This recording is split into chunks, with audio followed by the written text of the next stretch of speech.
We're going to type in chat like it's the year early 2000s /map. And we're going to zoom this out. How do you zoom this 144 JPEG out? We're going to hold the number 3 on our keypad to zoom out as far as it goes. Yes, this is as far as it can go. You can navigate up, down, left, right with WASD keys. You can zoom in if you... I don't know why you would need to do that, but you can zoom in with 9 on your numpad and so on. We need to find out where the west gate is. That's all the information that we have. So quick glance, bottom left. It's the west gate, more like the southwest gate. Who's keeping track? We're already pointed in the direction that we need to go, so we're going to follow this. There is no mini-map baked into the game. It is street legal to be able to mod it in, so let's pretend as if you do have it modded in. And like I said, I'm going to have a breakdown in the YouTube description, and I'll actually just do !Horizon. I'm going to have in the description a link to all the map stuff that I use in order to make your life easier. So let's drag down the... Not that. I would like the map. I don't want that. I want my map. Nope, not that either. Map. All right, let's pretend as if you set up the map here and you have it just chilling at the bottom right there. I do highly recommend, no matter how much experience you have in the game or how long you intend to play, it's gonna matter. So just have the map on. You're also gonna want to flip on something called Allmaps that's in the launcher itself. All that info will be in the description. So to auto run, you just press the 7 on your key. I mean, I could put it in my Discord and you can open it there. That's true, but I don't have like an easy way to... Just look up the VOD. I can't be fucked right now. I'm doing a thing. All right, let's go to the west gate, which is down this way. And if you don't have the right hand running, what is this? I use only keyboard and mouse. I barely use the mouse. I use the mouse to get into the game. Right-handed? No, it's not right-handed running. It's left-handed. I'm controlling with WASD. But you can also use... He's right, though. 4862 on your keypad in order to move around. I use WASD when I'm just moving around. I use kind of like a cursed multi-hand setup. I use some functions from the numpad, and I basically only use WASD and macro controls with my left hand. But we need to find somebody called Goldago, if you remember. Here he is. Saku Goldago. He says, are you interested in entry-level duties? Go talk to guard Rabid Wolf over yonder and have him cast signet on you. Okay, never mind. Stoic is cursed? Absolutely, yes. 100%. There's a not small number of people that would recommend playing on the controller and only using the keyboard for chatting. There is no right way to control it. There's going to be a crowd of people that are going to say that the way that I do it is probably the most cursed option.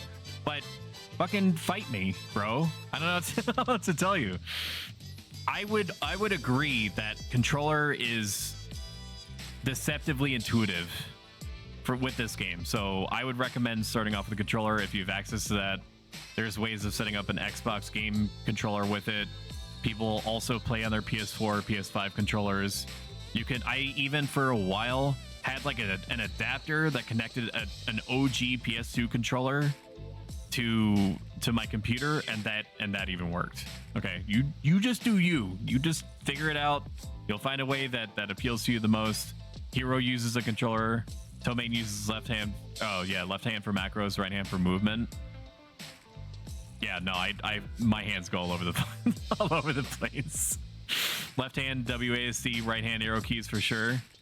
There's lots of different ways. I basically use any combination of keyboard that seems right to me in the moment, and I recognize that that's not normal. Okay, but neither am I.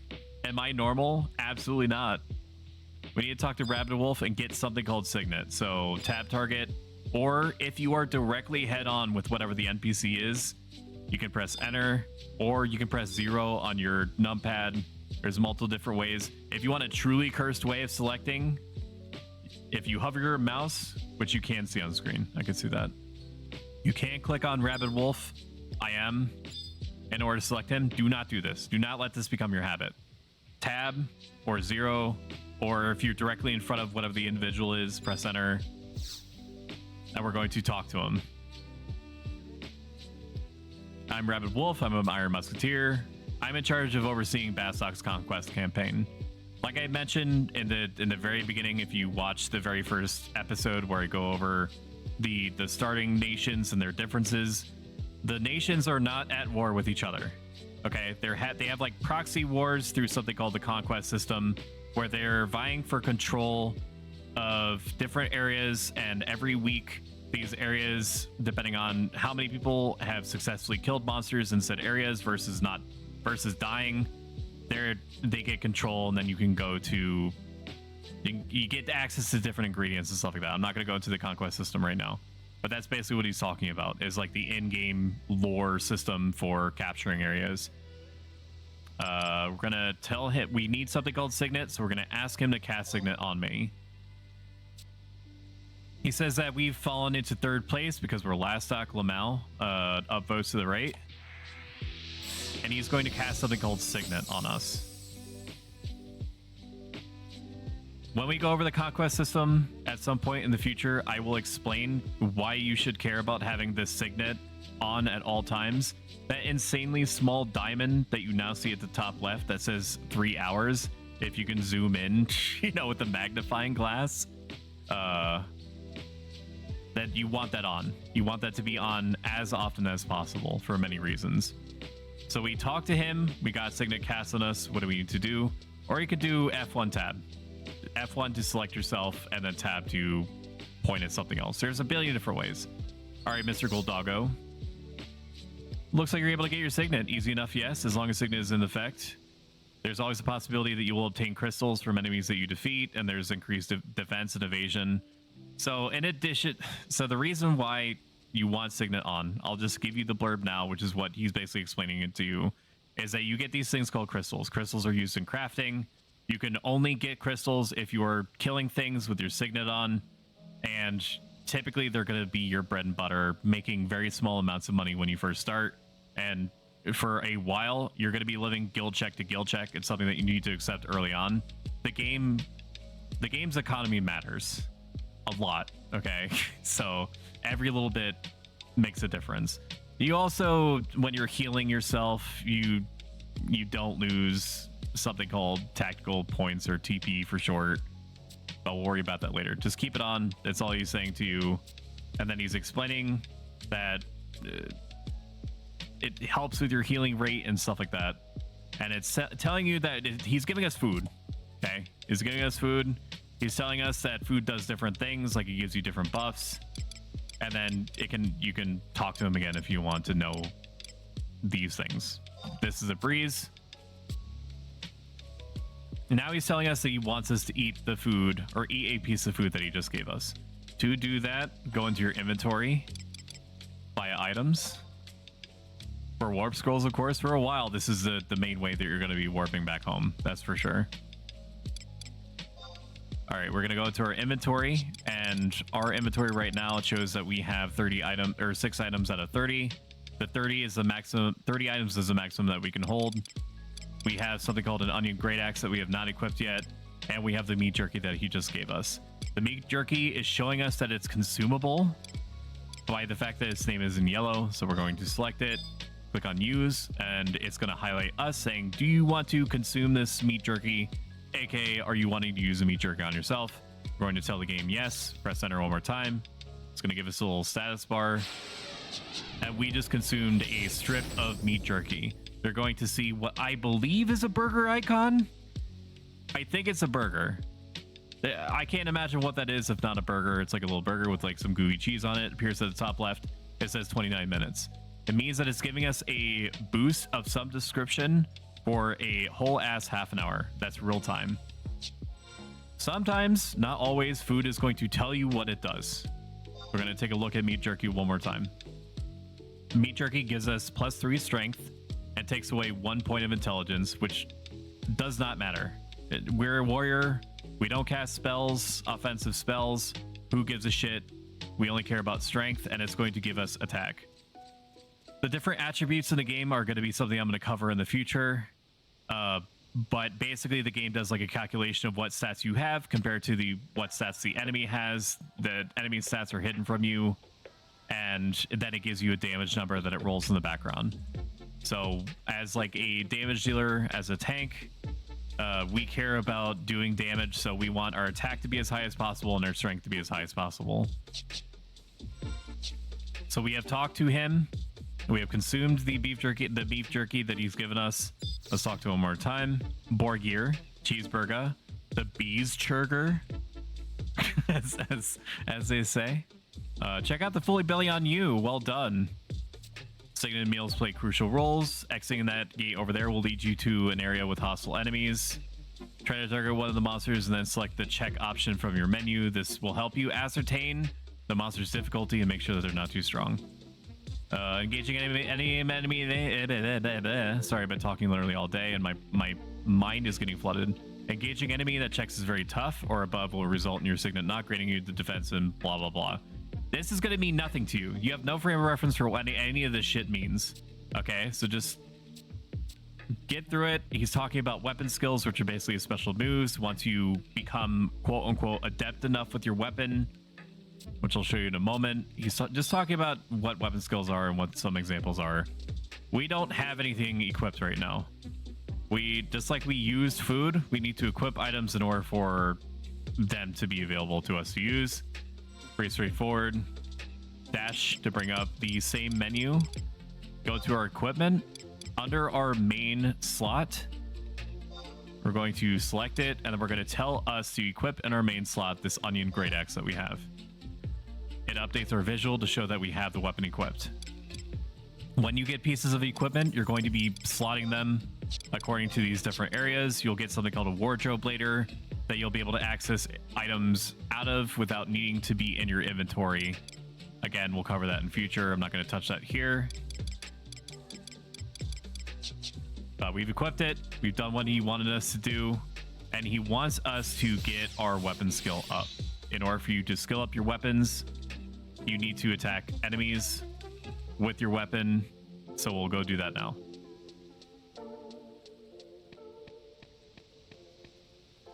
If you enjoy this this heavy tutorialization and you want to make a sincerely huge impact on me, clicking the purple follow button below. It's what's going to do it. It's a simple action that has a big influence on the channel. That's not for YouTube. That's for the people in chat in real time. So you're now outside. One thing that you have to accept right from the start is that everything in Final Fantasy XI, classic Final Fantasy XI, wants to eat your ass and not in the fun way. Things that don't seem dangerous, like bees and worms, absolutely will kill you. You have to be ready to die, and when you die, you lose a very small amount of experience points that would have otherwise gone towards your level.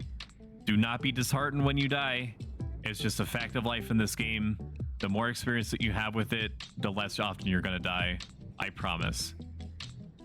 So we're now out here. I would recommend for a while not to stray too far from the gate. There are monsters out here that can aggro you. That's the term that most players in game are going to want to use. Did you want me to put the stuff in Discord for you to show everyone? You could do it. I'll show Bailey later. For now, if you could DM that to me, that would be great, because I haven't gotten into your Discord and set up roles or anything like that, because I know that some things like that changed. Some monsters are going to be aggressive towards you, aka they're going to aggro you, either by sight or sound, which is basically like a radius around them. Some of them hunt by blood, which is things like skeletons and ghosts.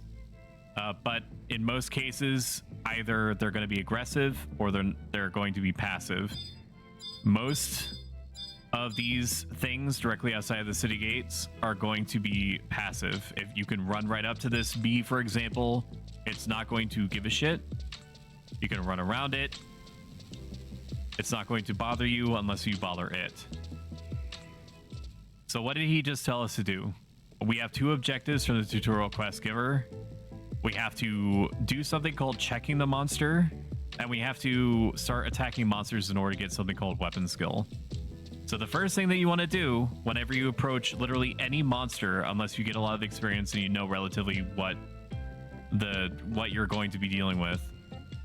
You're going to be checking it either F1 0 or just enter if it's directly in front of you, or tab in order to cycle through, or shift tab to do a reverse cycle. Select the B, going to run up to it. You're going to press enter to bring up your choice options, which are on the bottom left, and this is the menus that I was talking about. You have attack, using magical spells if you have them available from the menu, abilities if you have any to activate, range attack if you have a ranged weapon, which you don't here. Items, if you have items like potions or whatever, you can use them from here, but we want to check the monster to see how strong it is. So we have it selected, going down to check. /C also works, or /check if you want to type it in chat. This is the way that I normally do it, is just selecting it and then pressing enter to open up the menu and then pressing check. There's no necessarily right way to do it, but there's many different options too. Kind of like, you know, keyboard setups and whatnot. So we have checked it. At the bottom left, you're going to see that for me, it's telling me it's an even match. I have an add-on that tells me exactly what level it's going to be, which is important if you're like level, if you're level whatever, and you can tell if something is showing you that it's tough, you can see exactly how much tougher it is in relation to you. Have it checked. If you don't have the add-on that I have, it's going to just tell you this monster is an even match. This monster is too weak. This monster is easy prey. This monster is tough. This monster is very tough. This monster is incredibly tough. And there are certain boss monsters that are out in the world that tell you that it's impossible to gauge. Until you know what you're doing, do not engage anything that says impossible to gauge. Okay? It just trust me on that, at least for a bit. But it's going to tell me it's an even match until you're, I would say, about like 14 or level 15, which you should honestly be partying anyway, and we'll go into that later. You're going to want to, let me do a quick marker combat explain. Fight everything to learn your place in the world. Don't do this. just take it from me. All right, that person is claiming that B, which is fine because they're not doing anything with it. Generally speaking, unless you're very sure what your equipment and job is capable of, only fight things that are even match or less. You get diminishing returns by fighting things that are easy prey or decent challenges, in that you get less experience in general for it, but it also means that you can kill those things faster. Even matches are until you're used to the game. Even matches are about as strong as I would recommend you fighting. So we're going to press enter twice to go into combat. We're going to run up to the B, and we're just going to hit it a bunch of times. Dying to random mobs is half the beginner experience. Well, it is part of the traditional experience, but you also have to keep in mind that for a lot of people, this is going to be like baby's first hardcore, I would argue, MMO. If people are just like, well, I keep going outside and I keep dying, and they're like, I don't know what to do, I keep dying to literally anything that I try to fight, that's not going to be a good experience with them, and you're going to get attrition that way. And we're going to want as many people playing the game as possible for as long as possible, because Final Fantasy XI is completely community driven. If there are no players, literally nothing happens. There's no, I mean, there's PvP, but like it's all PvE. It's all focused on group play. So, you know, more people is more better, unless they're a-holes, but you're going to find some of those in every video game. We're missing a whole bunch, and that's typical. We don't have the weapon skill leveled up very much yet.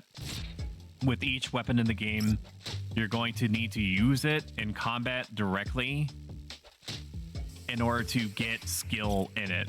What skill allows you to do is get increasingly, at least on paper, increasingly advanced and powerful weapon skills. And you're going to become more accurate. So trying to keep your combat skill leveled up as much as possible is going to be very important. I hear you, bub. I'm doing stuff right now. She's picking up her food ball repeatedly. It's like she doesn't realize that I have like a ball of, like she has a bowl of food. Not even like 10, 15 feet away. She has food.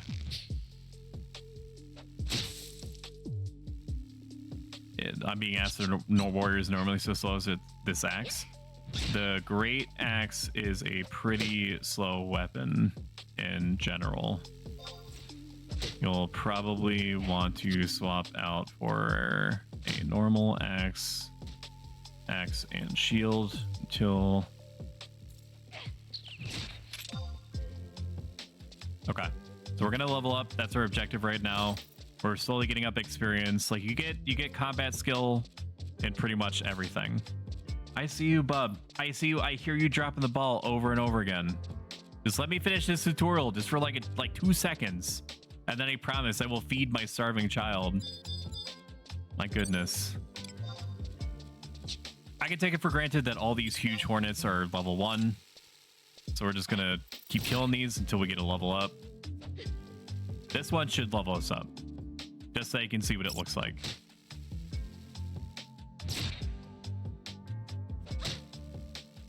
Also, don't give bad advice to new warriors. Stormwind.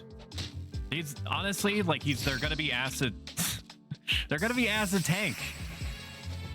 In a lot of cases, it's either gonna be tanking or great axing. If they don't, at least for a little while. Like yes, there's Stormwind and shit like that, but their issue was that their axe was slow, and there are like dual wielding axes and stuff out there. They had a very specific problem, and I had a very specific solution for them. So we got to level up. That's going to automatically refill all of our HP and MP if we had any to give. What level do you not lose XP until on Horizon? You lose XP on every level, from what I understand. Like the amount of XP that you lose over time is going to become gradually higher depending on the higher level that you have. So if you're at level 75, you're going to be losing a fair amount of experience. If you're dying at levels 1 through 10, you're going to be losing comparatively little experience. Like you might have to kill like 2-3 extra monsters in order to make up the difference, but that's it. That's like nothing. All right, so I'm going to feed my starving dog because this is literally the 15th time that she's picked up her treat ball and dropped it because she's like, hey, idiot, I'm dropping it so you can hear it. And you're not feeding me. I just don't know why. Let's see. So we're going to pause here. Marker, feed dog. The right answer is to have both. So true. Here, let me solve this problem for you. Right now, Ibisu, or sorry, Freudian slip there, Tomaine. Ibisu.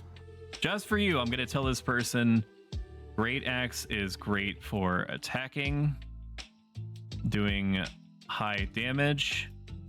One-handed axe and shield is great for tanking. Ibis. Okay, apparently they have already logged off. Yeah, have they logged off? Let me see. Yeah, they've completely fucked off. So you're just gonna have to live with it. You're just gonna have to live with the fact that he told that person. They're gonna figure it out, Tomaine. they're gonna figure it out if they keep playing. I know, bub. I hear you. This dog is such a whiny baby. Like, she's a princess, but my god. All right. I will be right back. I'm actually gonna run ads so that we don't run into them, and then I'm gonna press my snooze button 3 times so that we earn 15 minutes back. If you don't want to deal with ads at all, subbing is 25% off until the end of September. It's September. It helps me out tremendously. I'll be right back. 2 minutes, just about. Pressing the button. BRB.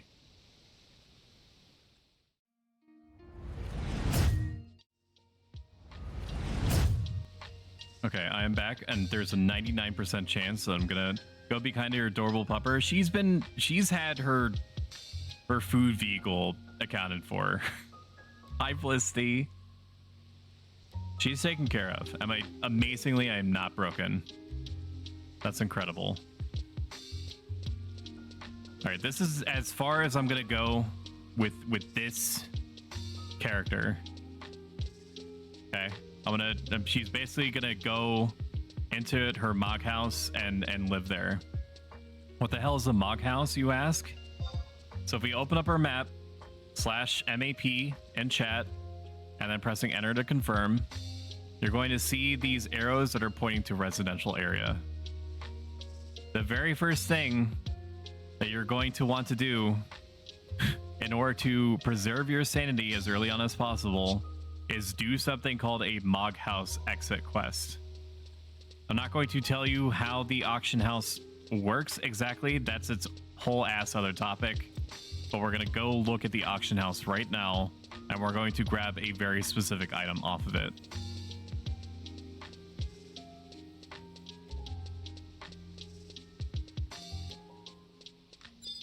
Let's go over to the auction counter. And we're going to target it just like we would any other NPC. I'm going to, on my other screen, bring up the Mog House quest. Mog House exit quest.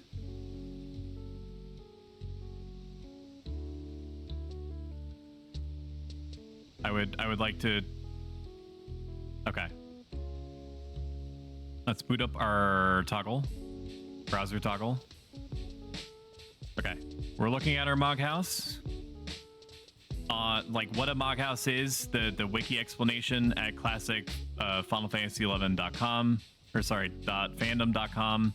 There is a wiki for Horizon. It's just force of habit to go to this particular wiki because this is like a general classic wiki that is tailored more specifically towards Eden's private server, but it applies. There's a lot of crossover information. Just trust me, bro. Trust me that it's fine. At the bottom here, we're going to be looking at something called Mog House exit quests, and it's going to tell us what item we need in order to fulfill this quest.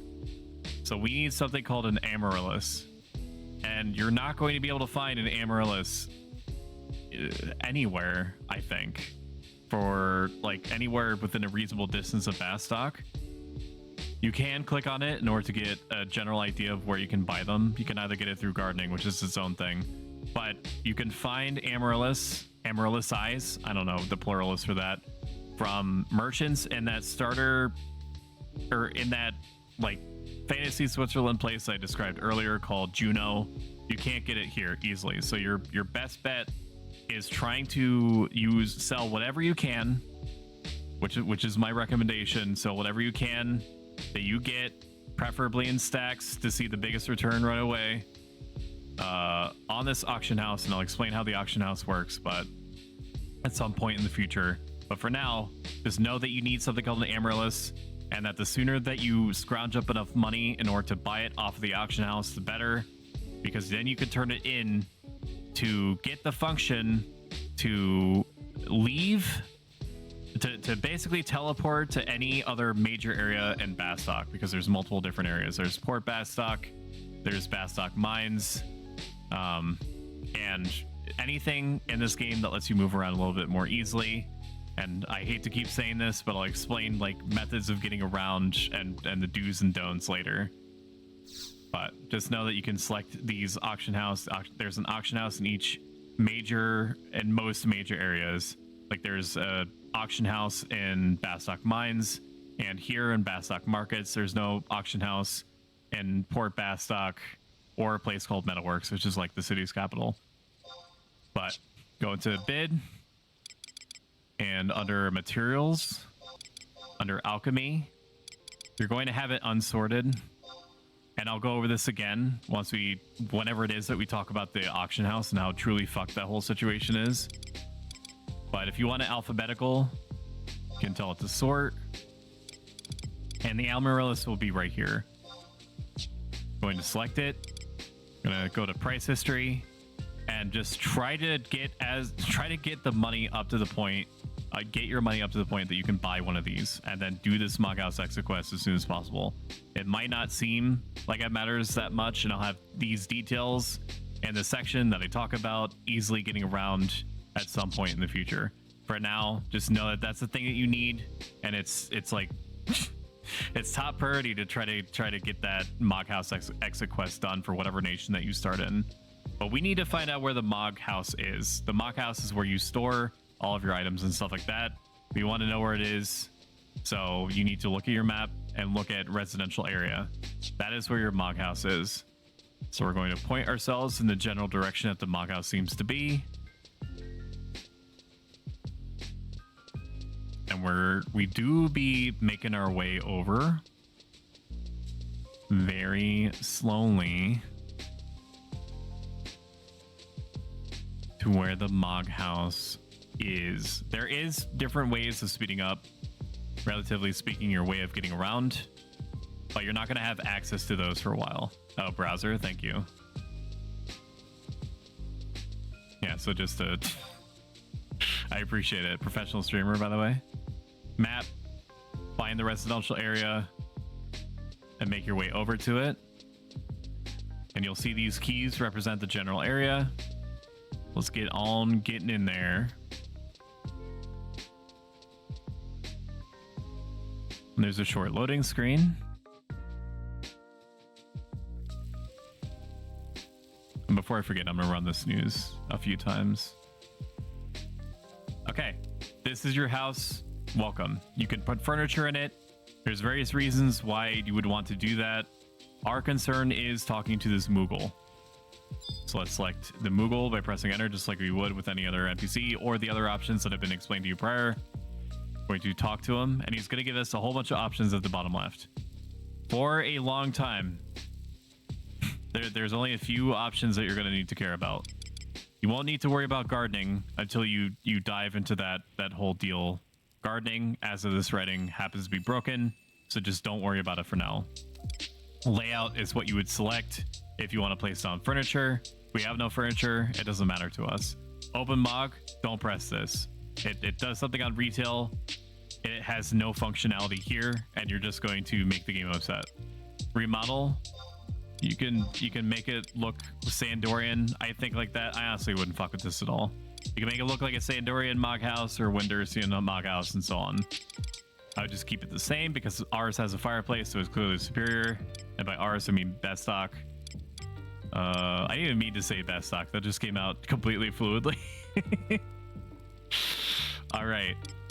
Delivery box. When you sell things on the auction house that we just looked at before, money is going to come to you through here. You have to grab your money one at a time from each of these different slots. Once it comes to you, you can send items and money to other people. You can go into your storage and see a whole bunch of cursed options there that I'll explain in just a moment. Gonna select change jobs. This is what I was talking about before. If you watch the very first part, this is where you're going to be able to change your jobs at will. Like, for example, I'm a level 2 warrior. It shows me here. All these question marks are hidden jobs that we have not unlocked yet. And when that becomes pertinent, I'll explain it to you. Is my dog seriously barking right now? Oh my god. But you're only going to have access to these initial 6 starting jobs right now. Monk, White Mage, Black Mage, Thief, Red Mage, Warrior, you have eyes. Let's say that you want to swap to Monk because you're level 2 as a warrior, and that's all you care about. So you're just gonna want to swap to Monk, all right? And then you're like, wow, I'm naked and a monk now. It unequips what you have. So Mithril separates, loincloth, gaiters by going into your equipment section. And congratulations, you're a monk. Time to go to the auction house and buy a pair of hand-to-hand weapons. Let's say that you want to dabble into White Mage. You're going to have to pick up scrolls if you did not start off as a White Mage. You'll have to go to the magic person in town or buy scrolls off of the auction house. And when or if that time comes, I'll show you on here. But we're a White Mage now. Case in point, you don't lose progress by swapping between the jobs. However much experience you had on the job when you left it is what you're going to be returning to. The game does a reasonably good job of remembering the last items that you had equipped on your person when you switch to a given job. So it remembers us having all of our OG equipment and our great axe. So yeah, that's how that whole business works. Let's take a look at our storage. Under storage, it's going to show you a bunch of scary options that are probably not going to mean anything. Hello, Efren. How are you doing today? Weapon store cheaper. Weapon store, in some cases, NPC stores are going to be cheaper. In some cases, they're going to be extraordinarily expensive. I would honestly recommend checking between the two, especially when you're penny pinching, which is what you're going to be doing for a long time. But there are certain items that are just flatly going to be cheaper versus buying them off the auction house. The auction house is completely player driven. NPC shops basically have unlimited inventory in most cases. So select the Moogle. He never stops spinning, by the way. He's going to keep spinning until you leave. Click on storage, go to Mog Safe. And it's going, this is what you're going to have access to for a long time. You're going to have, out of 50 slots, you have, well, that's it. You have 50 slots to put items into. You can put your equipment in there. You can put your insect wings in here. So to do that, you just go to the right with the arrow keys, insect wings, beastman seals, earth crystals, wind crystals, and so on. Anything that you don't want or need physically on your person can go in here. Once you get furniture, if or when you get furniture and you place it down, furniture pieces have different storage amount values associated with them. So for example, like a jar will give you 3 storage spaces, or like a dresser might give you 4 storage spaces. There are these things called Mog enhancements that I'm not going to touch on right now, where like you basically, it's like a feng shui system that deals with like elements and stuff like that. Like I said, I'm not getting into it now. Just know that furnitures have an elemental value that it could matter at some point in the future, but for now, whatever furniture that you happen to get or whatever happens to be really cheap on the auction house, I would honestly just, like, jars are pretty cheap, like yellow jars, red jars, because those are dug up by people that are bothering to dig with their chocobos and stuff like that. Chocobos are like the horse birds. That's a whole that's a whole train of thought I'm not gonna go into. Okay, just know that you put furniture in your house, it gives you storage slots. You can have up to 80 storage slots.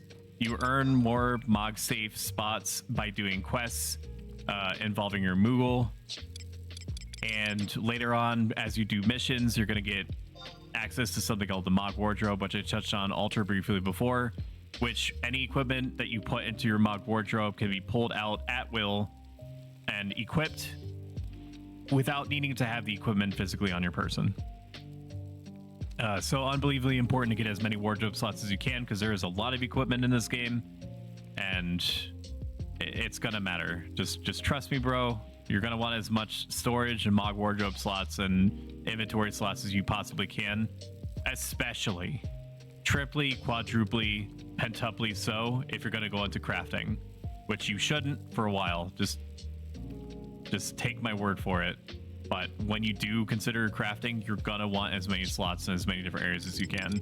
Some of these are just not gonna be accessible to you right now, possibly ever. It's showing us all the options from retail, like Mog Save 2. Mog Locker doesn't come until like a later expansion called Treasures of Ottergon, where you basically pay lore coins in order to have access to temporary storage. Mog Sack, Mog Case, Mog Wardrobes 3 through 8 are, as of writing, just not available to you, so don't worry about that. Only things you're going to really need to pay attention to for a long time, it's going to be Mog Safe, storage when you have furniture down, and Mog Wardrobe 1 in particular, and then as you complete certain other missions, Mog Wardrobe 2. That's going to be your bread and butter for a while. Okay, pardon me while I take a swig of Ghost sour green apple flavored warheads. It's incredibly sour. I'm basically putting a chemical cocktail into my system that's somehow even worse than normal energy drinks. But it tastes like, it's like liquefied caffeine saturation bombed warheads. Okay. All right, I'm gonna turn on my sound widget for the people that are curious about what songs are playing. And chat, you will have eyes again. I'm gonna slash marker Mog House rundown. It's gonna be ass editing all this because they definitely fucked up in a few places, I think. All right, so we're not gonna do anything more with this character. Let's just get out of it. How do you leave? Logging out. You can log out technically anywhere as long as you're not in active combat or being damaged by something. Like if you're poisoned, for example, and you're taking damage to your health, game won't let you log out. If you're in your Mog House, it lets you log out instantly. So we're going to do that. I'm actually going to shut the game down completely, and I'm going to try to see if it actually runs properly this time. I have add-ons in the background that optimize the game for me, and I'll include a link in the description what that is. It's also in, let's see, it should be under Horizon. Yes, Jem has a good point. So if you go onto the Horizon 11 Discord, which I extremely recommend that you do, and you follow like certain authentication steps, once you complete the authentication steps, you get access to, what was it? Satchel. Mog Satchel. But it's grayed out for me. It doesn't let me have access to it right now for different reasons. But you do get access to 30 slots that you can take items in and out. So it's kind of like a super wardrobe. Except you can equip items directly from it, as far as I'm aware. It's just for items. So you could just put your knickknacks and stuff in there. Need to fix one link. Which one is that?